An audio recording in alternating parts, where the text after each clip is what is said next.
Hello, friends. How are you today? Our topic for today is escaping the quagmire of stress and some of the traps that strengthen anxiety.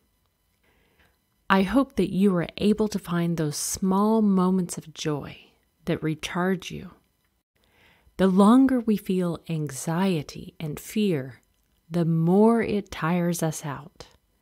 And when this fatigue comes, consciously or subconsciously, we start looking for a way out. This is the time when, quite naturally, we feel the need to take a deep breath and then to exhale with relief.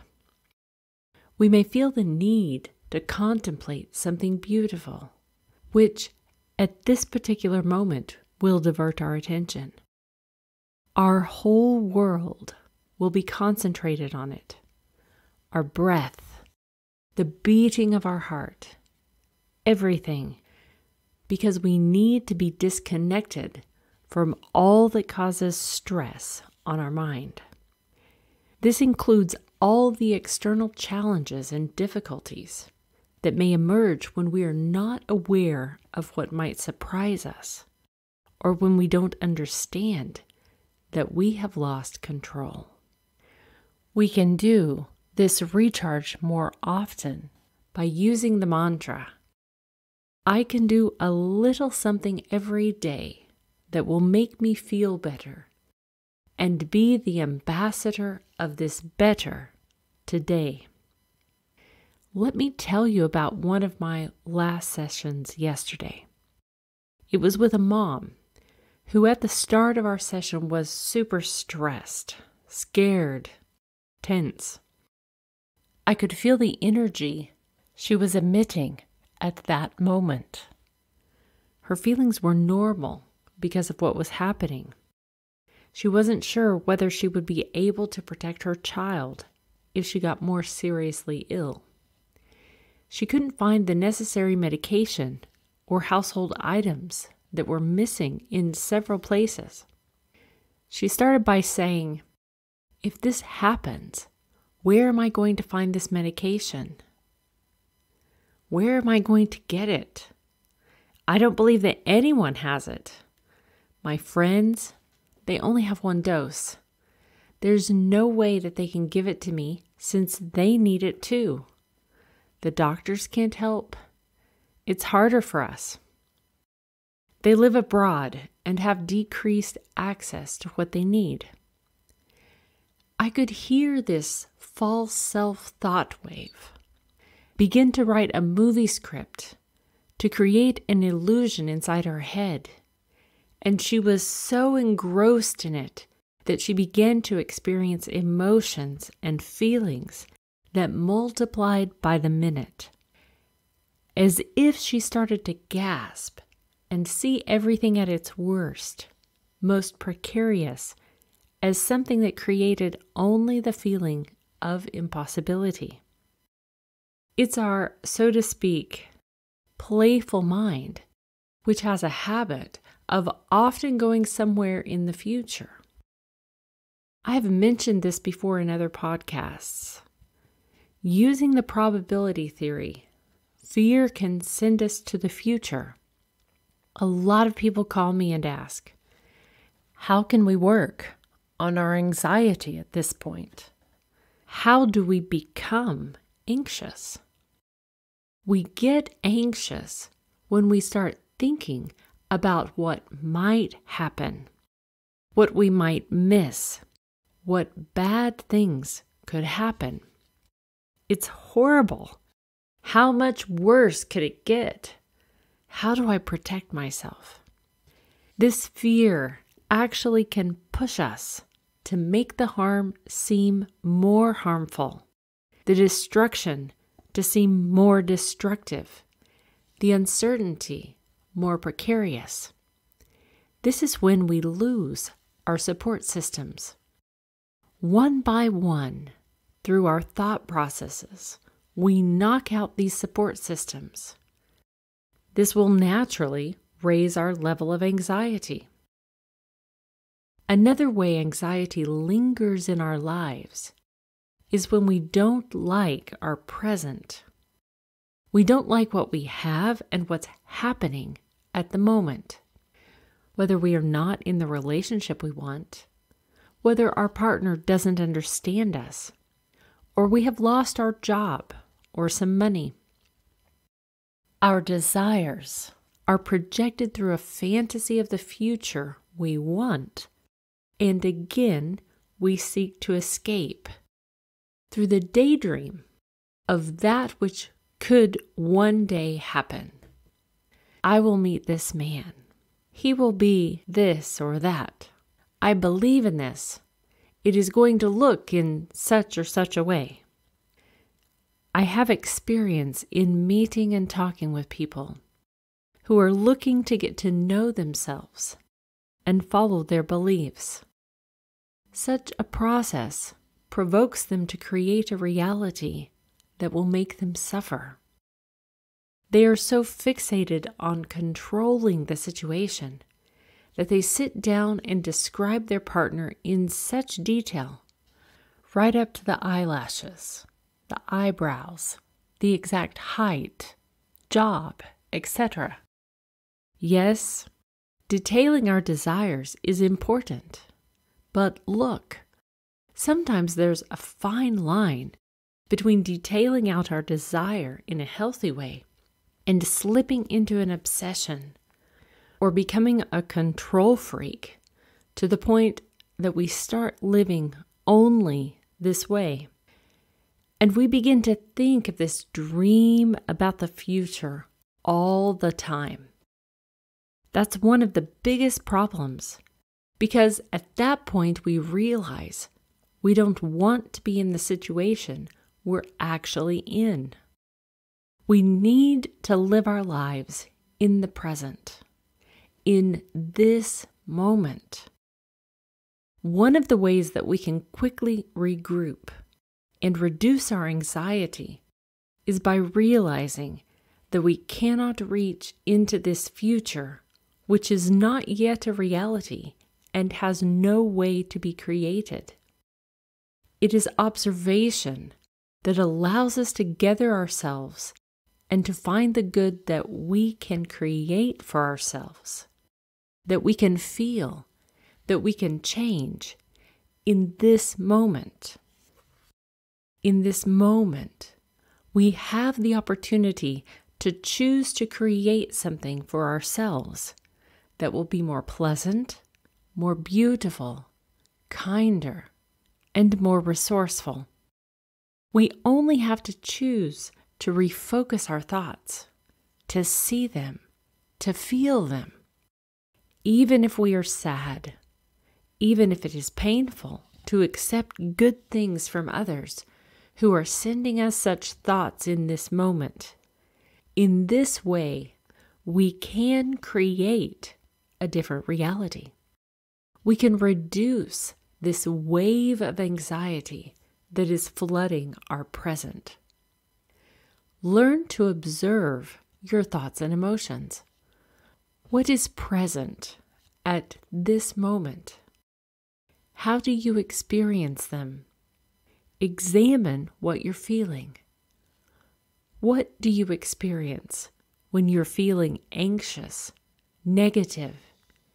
Examine the sources and the charges. What are they? What are your emotions? Look at where they originated. Whether this is a projection of fear into the future so that we can ensure ourselves and take back control, or they come from something in the past or something that we want to escape. Residing in the past can also increase our levels of anxiety.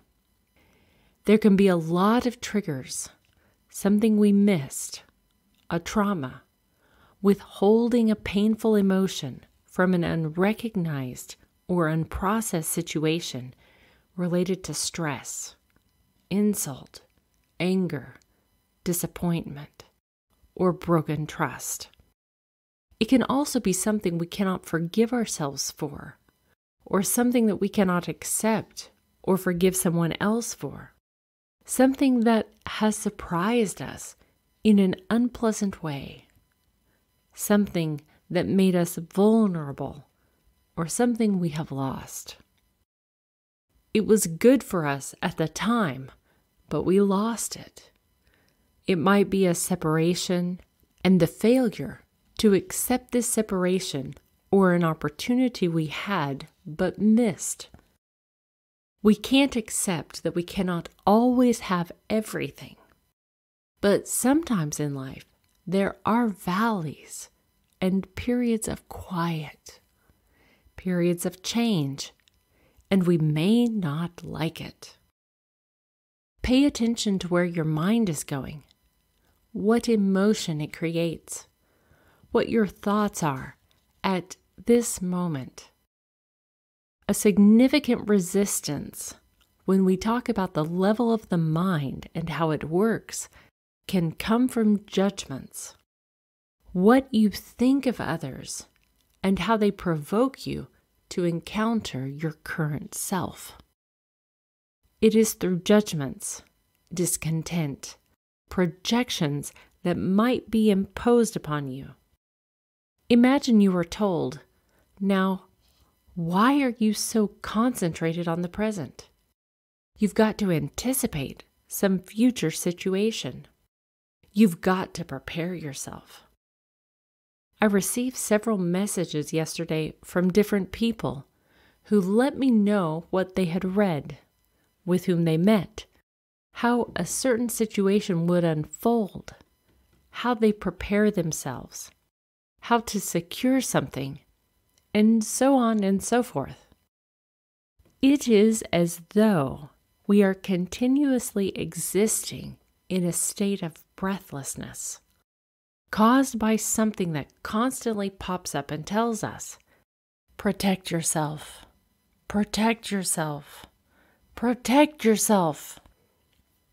This really raises our anxiety levels a lot, because we can't protect ourselves in such a way that we can be 100% sure that nothing will surprise us and nothing will happen to us. That's how our mind is wired to work. That's how our ego is designed. It needs such support. On an emotional level, much in the same way, emotions can also cause discomfort, tension, boredom, nervousness. These two aspects of the mind and emotion that overwhelm us at certain moments only prevent us from the opportunity of feeling alive in this moment. After all, we haven't lost our lives. We continue to exist even if there has been some breakdown, even if we have faced some sort of pain at this point. There is always a way to acknowledge this pain, to find a solution, to ask for help, to share our weakness, to turn to someone. Like yesterday, with this woman I told you about, the mother who was really extremely worried about her whole situation. She had sent her husband to go around to as many shops and pharmacies as possible. I said to her, "Okay, try to calm down. At this point, you can't help yourself or your child because of your anxiety, your fear. You are so overwhelmed by these thoughts that you are gasping for air. Do you understand how scary it is? You can't help your child, and you will suffocate him with your anxiety and fear. Well, imagine that if his temperature gets extremely high, you can call 10 friends and say, 'At this point, I have this problem. Please help me and give me your fever medication.' If I really have an open heart to collective pain, to the collective soul of transformation, I would give you the fever medicine because my child and I are healthy. Yes, I'm healthy, And at this point, someone else needs it. If I know and am at peace that life will take care of me, that there will be another friend who will do the same for me if at a certain point I have the same problem, then with ease we can accept and return to our usual calm self, taking a deep breath and feel the certainty that we are not alone, that there is someone who will help us, that when we need it, we will find a solution. It's a big, strong inner reassurance because we are all connected through the pulse of the heart, through the fear. But there's always a way to help each other. All we have to do is believe in this. But if we close ourselves in a cycle saying, I don't have it now, the others will keep it for themselves and not give it to me.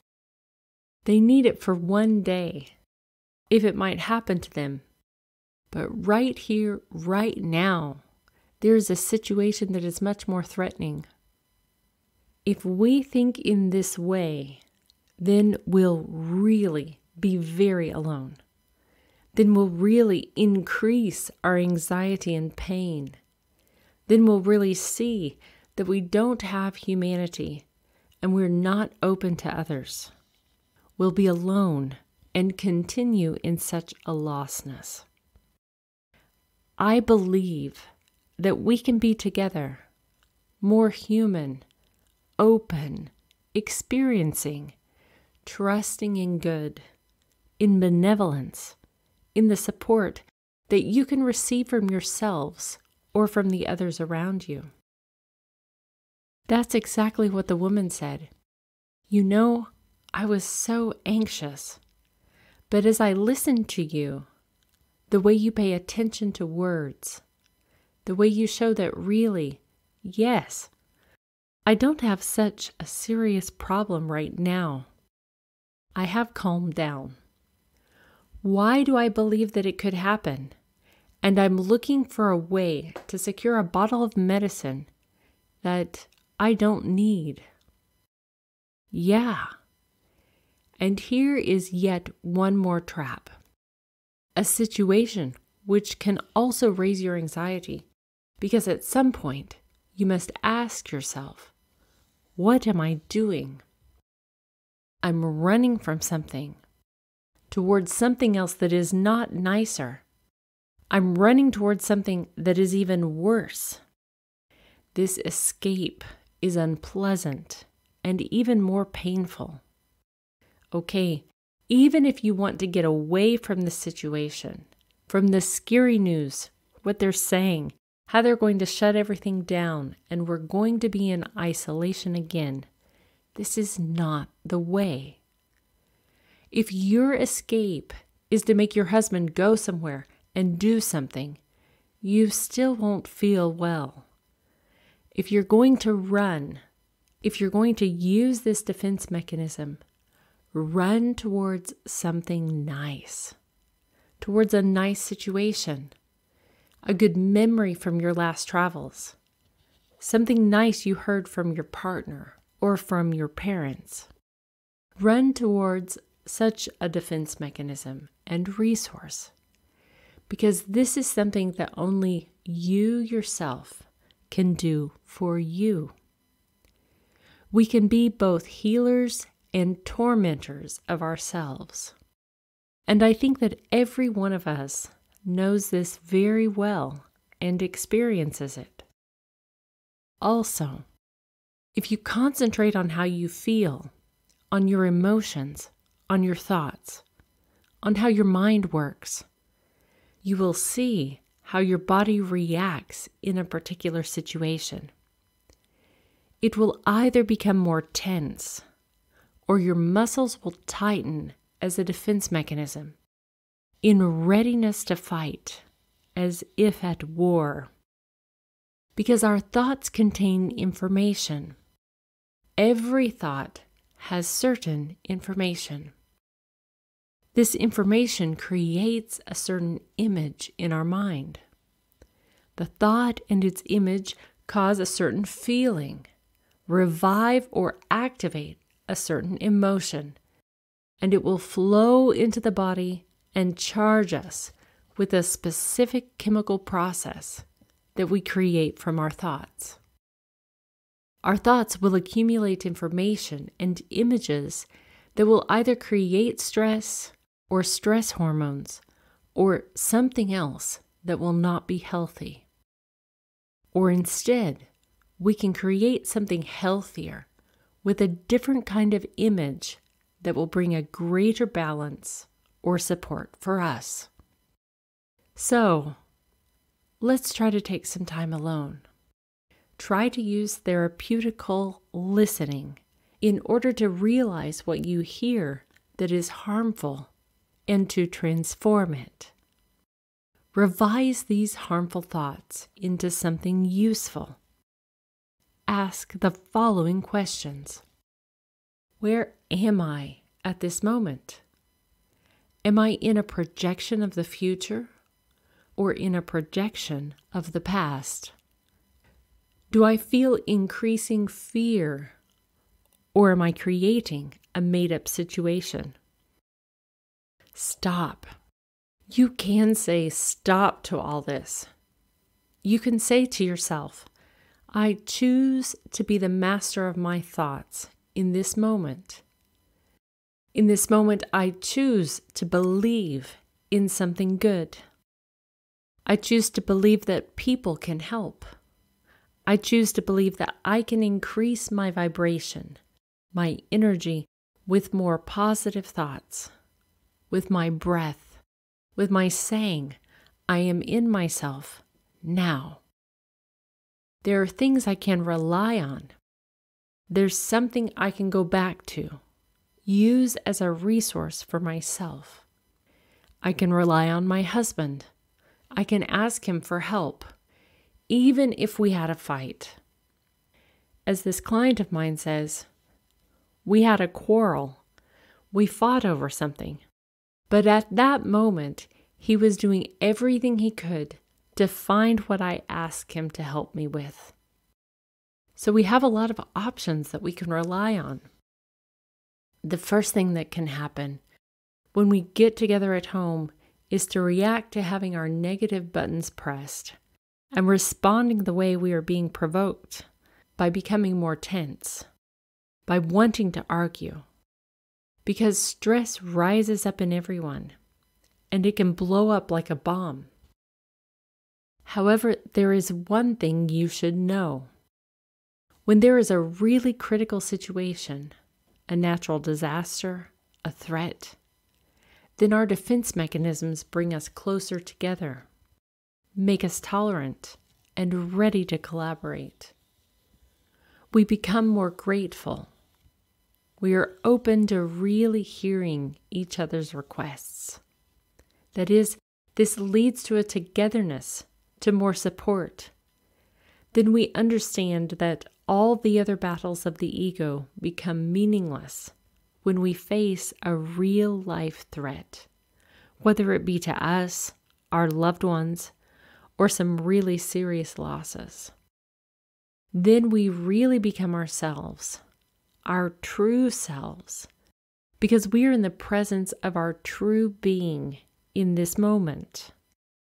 We understand that the most important thing to be present is trust, support, belief in the power of God, togetherness, prayer, reliance on each other. Then the great miracles happen. Then acceptance is reached with regards to all of the losses. Priorities change, and then we become grateful. We're just grateful. And it's not necessary for it to be something specific, because again, the mind seeks concretization.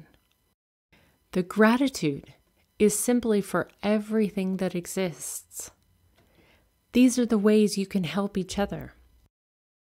By examining Whether you're stuck in these anxiety-enhancing traps that I've told you about so far, and using these little effective mechanisms to reduce that anxiety and connect with something that will make you more lighthearted, you can more easily use those small resources and mechanisms with which you can help each other. Are we stressed? Yeah, we're stressed. Are we anxious? Yes, we're anxious. We shouldn't deny any of this because at the end of the day, it's kind of like a challenge that has happened in this moment in our reality. Even if that's true, it's not as scary and it hasn't become a 100% real threat to push us to such an extent as to destroy us. We are the ones who must begin to pull ourselves out of this destruction through our collective thoughts about good, light, our collective prayer for humility, for acceptance, for specific needs, for forgiveness. Because it is our human experience, our ego, that makes some serious violations, that hurts us. The damages towards ourselves, our closest family members, and people in general. So get on with the process this way. Look at this with inner honesty, openness. If you align your feelings with the thoughts that project an imaginary future situation, you can only magnify these feelings, which will cause you to pulsate in fear. Of course, this identification with the mind, to a more extreme extent, leads to extreme feelings of control and judgments. It may have its positives, but as with everything, there are positives and negatives. What I ask you to do is to become observers. Try to answer the question whether we are going to this extreme, which only holds back or increases that fear. Because at some point, you must realize there is no way to deal with such a situation. It really doesn't exist. This is a thought phantom. This phantom, however, can swallow us so that we feel suffocated. And then everyone will start suffocating each other by passing on this thought phantom. Our breathing is one way to quickly return to ourselves, to the body, to the present. Feel how air enters and exits the body. Feel the inner energy field and space. Everything you have to deal with and overcome in life is something that you can change a little in small steps, which now in this moment you can choose to do. Don't be knights fighting imaginary windmills, because then this imaginary windmill can really take us into a funnel, into a whirlwind that will make us feel extremely lost and weak in this moment. Our habits are the things we should be looking at. The habit of thinking of running away somewhere. More often than not, our whole life passes running away from something or waiting for something. The latter is a process that increases anxiety. Waiting for something to happen, someone to change, someone to give. This will raise our dissatisfaction, increase anxiety, aggression, anger. There's nothing to wait for. If we want something to happen, we can do it right now. Just yesterday, another client said, "I'm wondering if I need to spray the things I have bought with some kind of disinfectant." When we get home, shouldn't we take off our clothes and spray them with some sort of detergent? Or should I wait for my husband to come and do it together, or should I do it myself? Which is the better thing to do? And here is this mechanism again. It tells us that everything we touch can become detrimental and scary for us at any given moment. Should I wait for something to change? If it will make you feel better or soothe your mind, okay, do it. We don't even have to think now about how crazy it is or whether or not to do it. If it will reduce your anxiety levels or increase stress, do it. Such waiting is poisonous. We reduce our immunity through emotional stress and the postponement of many different situations.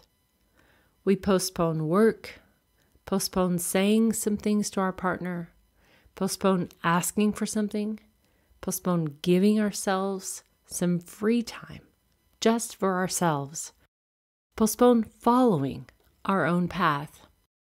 We love to hide behind the postponement. Think about what things you're postponing. Are there things that are really important to you that you keep postponing and trying to minimize their importance to you? Indeed, this inner potential to postpone, to procrastinate, protects us from following through with something, changing something. And do you know what it is for yourself? You carry the inner wisdom and intuition. It speaks to you. It guides you. You only need to give yourself the command to listen to yourself. Here we are turning to our intuition, to inner knowledge. They will guide you and work with you as long as you become open to hear that part of you as well, not just the mind. Either way, if you are anxious and afraid, write a letter to your anger. Explain why you were angry at this situation. Because this situation makes us weak, whether because of the coronavirus or because of something else. Sit down and describe your anger, your annoyance with this situation, your battle for control over it. Even if you have to use some harsher words, do it. Take all that anger, all the frustration out on a sheet of paper. Write whatever comes to your mind. Anger, irritation, powerlessness, and a battle for control over the situation that makes you anxious. After writing it, see what lessons you've learned. It's like you passed some kind of evolutionary threshold. This is a lesson that maybe we can't always be in control, that we have to accept that sometimes life has its limitations, that maybe these symbolic castrations, as we call them in psychoanalysis, show us that sometimes some things can stop, and it may not always be the same way. These symbolic castrations want to show us that we've been in some kind of infringement for a long time. What might that infringement be? Maybe we forgot to be benevolent. We forgot to say how much we love each other. That we are postponing too much. Let's say, hey man, hey wifey, hey sweetheart, look, you're overdoing it. I've endured. I've been silent. But now I'm going to ask you to not cross that line because I'm not going to stand for it anymore. Or I want you to think about some line you've crossed in some way. That is, to see what we have learned from this situation. After that, however, when we step beyond this defense mechanism of anger, beyond our battle with control, with irritation, we come to meet this great vulnerability of ours. It's our pain-filled, emotional being. Look at this situation that you are working on, whether it's the coronavirus or another one that's important to you at this time. Write down your relationship with the pain that can be located somewhere deep inside. What feeling does this pain express? Sadness, fear, shame, frustration, apathy, melancholy, something that makes you ache. Describe this pain. Recognize this emotion. Cry over it as you pour it out onto the paper. Create a virtual image. It's a dynamic inside of all of us. Just admit it.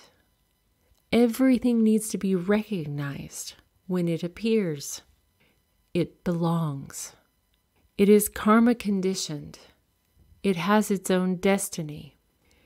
This has come as a lesson right now through this coronavirus, which has affected all of humanity. And yes, it's come from somewhere. But what is purely psycho-emotionality and the benefit that it can bring us? Because we may be stuck too much in the position of being hurtful. And at some point, when we hurt ourselves and the ones around us, we will create something that will show us this lesson, which will initiate the change within ourselves and in communicating with others. So look at this emotion, name it, acknowledge it. It will also lead you to the second evolutionary point, or the second evolutionary benchmark. That is, what can you learn by digging deeper into yourself? It will help you understand that this external symptom that is coming to us through this situation aims to teach us something. Symptoms are always in dialogue with us, in a friendly conversation that wants to show us when we have become too harmful, too dangerous. We've had a lot of signals before that, a lot of warnings. Something's wrong. Change. Something's not right. Change. But we are extremely stubborn, like donkeys, who are stuck only and solely in what we repeat constantly, when we have not removed something that we should have removed long ago, something that wasn't healthy, but rather really harmful. At some point, of course, serious warning signals begin to sound. We will then pay attention to where we should go, what we need to change, what we need to look at to stop the false, miserable self that solely identifies with the mind and with the ego. Analyze these processes. Write down a little bit about the anger coming from this situation. As we said, this is the lesson you can see and learn from it. Then see what emotion opens in you, what weakness. Admit it and write about it. Look what this can teach you about yourself, because all this teaches us a lesson. Explore the mind, whether you are anxious because it attempts to push you only into the projection of fear of the future by creating illusory tragedies, whether it pushes you to a future that you want, which is never today, whether the past raises your anxiety and you need to reunite with yourself. Maybe you need to focus on something beautiful, to honor something beautiful or kind, to go and admit some positive feelings to someone close to you. Maybe even to talk to yourself positively, with gratitude, with care, with attention. And so, step by step, to create our healthy process. I hope that the way in which I explain things will make them easier for you to grasp them, that you will understand and embrace them, and you will find those small things that will help you examine and analyze yourselves. I hope I have been useful to you. You are also useful to me, supporting what I do. Being together in this sharing and passing it on to our loved ones and friends. Talking about these things or sharing them on social networks helps.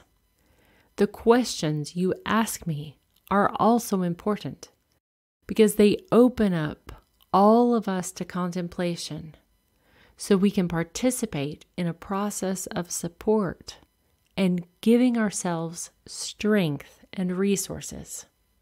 So, thank you for being together and in this present. I wish your hearts to be filled with love and light. Create good with your deeds and believe. Prayers, I remind you, are also part of the process.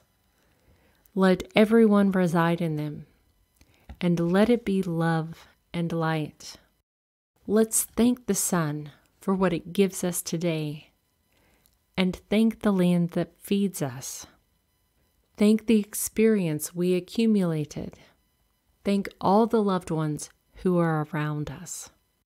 And thank the past for what has happened. Be thankful for the opportunities that lie ahead, and be thankful that we choose to be true to ourselves and to create through love and light. Thank you again. Goodbye.